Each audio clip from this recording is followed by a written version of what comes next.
Good morning guys. Ayan, good morning. Pink Biyahira here again. Ayan, masilay tayo ngayon ng umaga dito sa Pilipinas. Ang sakit sa mata. Ayan, maaraw na. Kahapon lakas ng ulan. Ayan, pakita ko lang guys, share ko lang sa inyo ang labas ng aking quarantine room dito sa may. Ayan, ang nakikita nyo sa baba ay bubong kasi nasa taas ako. Ayan, ang mga puno. Ay, sakit sa bata ko. Ayan, okay. Ayan, maaraw-araw na. Thank you guys. See you in my next video.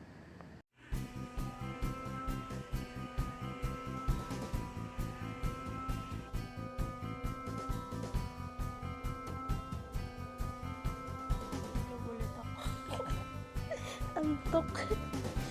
Kaya nagising kasi ako kasi maaga eh. Kaya nag-almusal lang ako tapos balik ako tulog. Nahiga pa ako alas 4 na ng umaga. Hi guys, ayan. I'm so happy today guys dahil tinawagan ako na pwede na daw akong umuwi. Pwede na daw akong lumabas dito sa home quarantine. So, baba na kami. Hello. Ayan. Pababa na kami guys.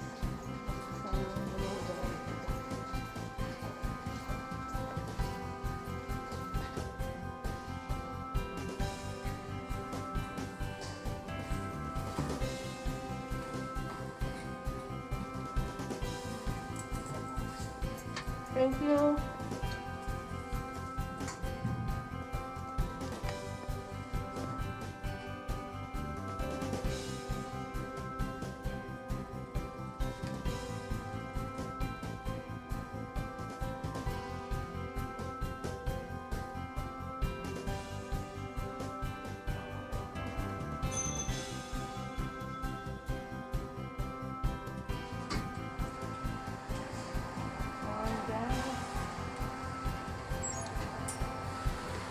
Six, 4, 6. Sige po, surrenderan niyo muna po yung...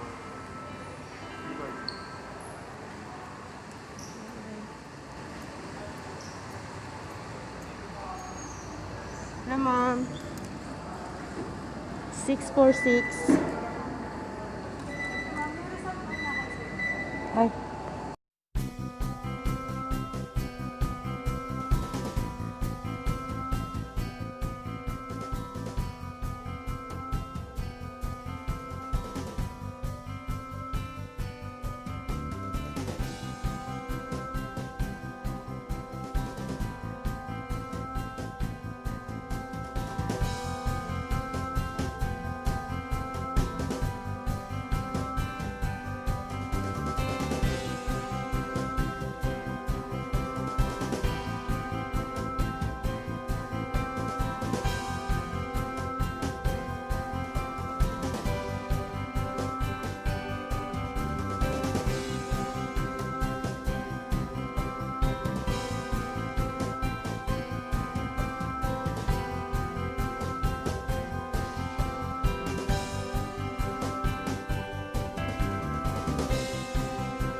guys, nandito na naman ako sa isang quarantine hotel malapit sa bahay.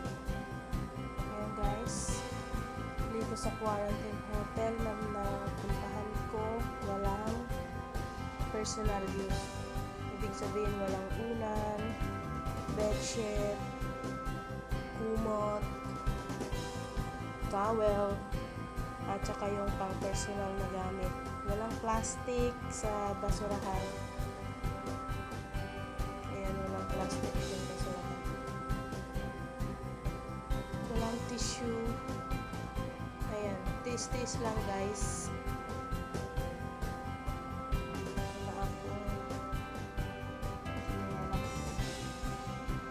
Hello guys, alas 2 na ng madaling araw.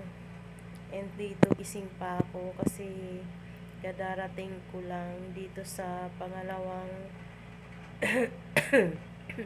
quarantine hotel. Ayan, walang bedsheet, walang unan, walang kumot. Kailangan sarili mo. Parang yung nadaanan namin kanina doon kung saan nilista ako, kung nililista ang mga bagong dating. Parang takot na takot sila ba. Ewan ko ba, flex ko lang no. Huwag kayong matakot sa mga kapwa naming OFW. Wala po kaming sakit. Takot sila sa isang OFW kahit maghawak lang ng kung ano-ano dyan. Na ano ako sa reaction nila. Tinitingnan ko lang. Ayan guys, hindi pa ako makatulog dahil siguro sa adjustment ng time. Ayan, dahil nga nasanay tayo sa oras doon sa UAE. Ayan, tsaka wala akong may sapin naman ako kung meron naman. Kaya lang hindi ako nakakain doon kanina sa hotel na pinanggalingan ko dahil nga nagmamadali, nagligpit pa ako ng mga gamit dahil biglaan yung sundo ko. Di naman ako naka-receive na negative ako sa result, basta na lang dumating yung sundo ko para ihatid ulit dito. Actually, binigyan naman ako ng certificate na okay yung result ko, negative naman, kaya ayun, kaya dumating agad yung sundo ko guys. Ayan guys, ayan yung update ko today sa akin sa pangalawang araw ng aking quarantine. 2 days ako doon sa unang hotel quarantine, ngayon dito naman 5 days daw ako dito para siguradong wala tayong virus na sasalin sa ating kamag-anak, kapamilya, para sigurado na wala. Kaya ayan, 5 days ako dito sa hotel na to. See you guys in my next video guys. Thank you so much for watching. Shout out sa inyong lahat dyan guys, sa aking mga channel members. Shout out sa inyong lahat guys. Saka ko na kayo isa-isahin guys, kasi so far medyo pagod ako sa biyahe, ang layo din. Tsaka natakot ako kasi ako lang yung pasahero, gabi na din. Ayan, pasensya na sa medyo inuubo pa rin si Ping Biyahera. Ayan guys, thank you guys. Thank you. Bye. Bukas ulit update ko kayo sa aking pangatlong araw ng quarantine. Thank you so much. Bye bye mo. God bless.